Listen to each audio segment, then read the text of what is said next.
मैं doctor Priyanka Singh, Jamshedpur cooperative college, Hindi विभाग। आज मैं तृतीय वर्ष के छात्रों के साथ तृतीय वर्ष के षष्ठ सत्र के छात्रों के साथ कोर 14 के पत्रकारिता की अवधारणा पर चर्चा करूंगी।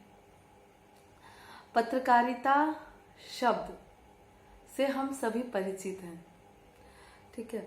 हम अकबर इलाहाबादी की एक पंक्ति है जिसको मैं सुना रही हूँ। इसके माध्यम से पत्रकारिता के महत्व को रेखांकित किया है अकबर इलाहाबादी ने। उन्होंने कहा है, खींचो न कमान न तलवार निकालो, जब तोप मुकाबिल हो तो अखबार निकालो। यानी पत्रकारिता में किसी हथियार की सामग्री, जो युद्ध में प्रयोग होता है, हथियार की सामग्री से भी अधिक शक्ति होती है। पत्रकारिता की ताकत की बात की गई है कि अखबार एक बड़े से बड़े युद्ध के रुख को बदल सकता है। अखबार एक बड़े से बड़े परिवर्तन को ला सकता है, सामाजिक परिवर्तन को ला सकता है। वो एक पूरे के पूरे समाज के पूरे राष्ट्र के स्वरूप को बदल सकता है। अखबार में इतनी ताकत होती है। लेकिन वर्तमान अगर परिदृश्य में हम बात करते हैं तो वर्तमान परिदृश्य भूमंडलीकरण का है। यहाँ पे ये भूमंडलीकरण सांस्कृतिक धरातल पर ना होकर आर्थिक धरातल पर है।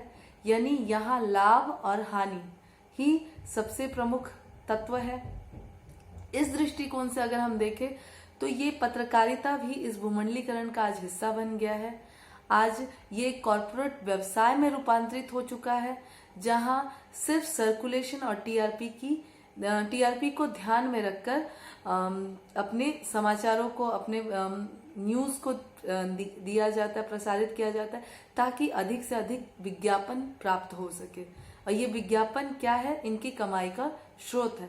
आप समझ सकते हैं कि 20 से 25 पृष्ठ का जो न्यूज़पेपर है, हम 5 रुपए, 6 रुपए, 7 रुपए, 4-5 रुपए में खरीदते हैं, तो क्या ये पूरा उसका कॉस्टिंग है?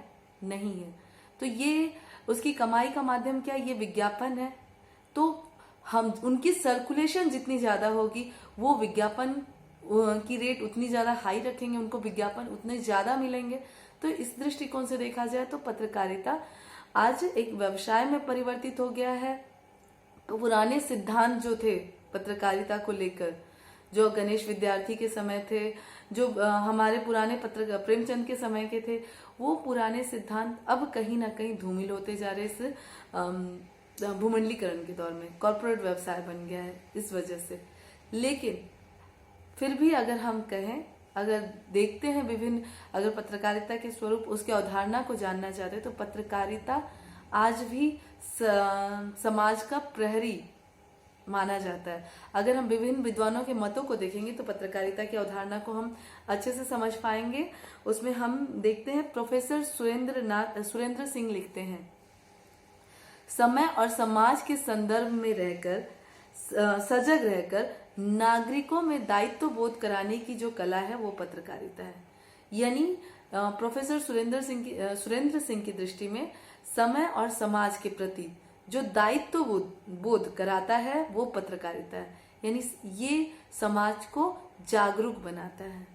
प्रोफेसर सुरेंद्र सिंह के शब्दों में पत्रकारिता को हम लोकतंत्र का चौथा स्तंभ भी मानते हैं, जो विभिन्न चौथा स्तंभ मानते हैं। यानी ये हमारे लोकतंत्र को जीवित रखने का कार्य भी करता है। हमारे जो दलित हैं, जो शोषित हैं, उनकी आवाज है। विभिन्न अगर डॉक्टर अर्जुन तिवारी की बात करते हैं तो अर्जुन तिवारी ने इसे कहा है, असत्य, अशिव और असुंदर पर सत्यम शिवम सुंदरम की शंख ध्वनि ही पत्रकारिता है।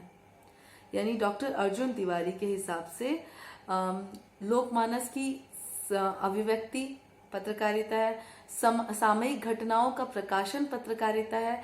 साथ ही जो असत्य है समाज में, जो अशिव है, जो बुराई है, जो देखते हैं जो असुंदर है, यानी जो सामाजिक भेद है, उसको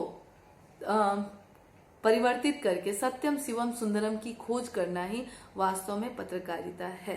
ये डॉक्टर अर्जुन तिवारी का मंतव्य है। गणेश मंत्री कहते हैं कि पत्रकारिता वास्तव में ताजा तरीन तारीख या टटका इतिहास पत्रकारिता को कहा जाता है। पत्रकार जो होता है वो टटका इतिहासकार होता है। यानी इनके हिसाब से पत्रकारिता वर्तमान से जुड़ी हुई होती है, भूत और भविष्य इसके साथ जुड़े हुए रहते हैं, प्राचीन इतिहास इसके साथ जुड़े हुए रहते हैं, लेकिन इसकी दृष्टि वर्तमान पे ही रहती है। यानी वर्तमान में जो घटनाएं घटित हो रही हैं उसका क्या कुप्रभाव या सुप्रभाव या उसका क्या प्रभाव हो रहा है, दुष्प्रभाव समाज पे हो रहा है, इसका ब्यौरा प्रस्तुत करना या वर्तमान की घटनाओं का प्रस्तुतिकरण पत्रकारिता है। खबरों को अगर बात करें तो खबरों को कलेक्ट करना, उसके सत्यता को जांचना परखना, ये पत्रकारिता है। लेकिन ये खबरें कैसे होती हैं? खबरों को पत्रकार का सबसे बड़ा दायित्व होता है निष्पक्षता।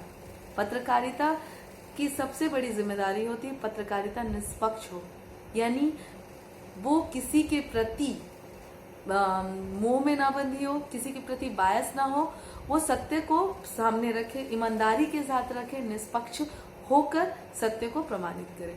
तो ये एक पत्रकारिता की एक विशेषता है। वस्तुतः पत्रकारिता व्यवसाय तो है, ठीक है, उसको अपने व्यवसाय को बचाए रखना, लेकिन इस पत्रकारिता की अपने व्यवसाय के साथ साथ वो अपने मूलभूत सिद्धांतों को भी ना भूले, यानी समाज के प्रति एक सजग प्रहरी का कार्य करे, अपने शोषित दलित जनता के प्रति जागरूक